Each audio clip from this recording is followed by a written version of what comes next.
Hello everyone, in this video we will learn how to change currency symbol in Google Sheet. So let's start.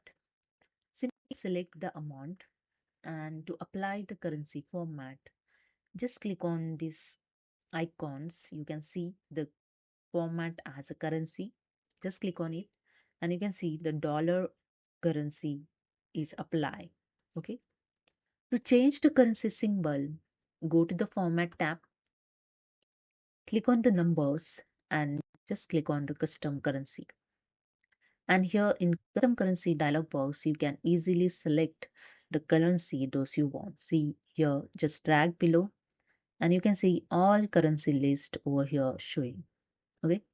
Select the currency those you want. You can see here in preview also showing.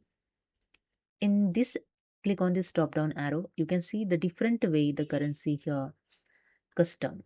Okay. Select those you want. After that, just click on the apply. And you can see the currency symbol is changed. So this is a way you can change the currency symbol in Google Sheet. So hope you understood. If you like this, please subscribe. Thank you so much.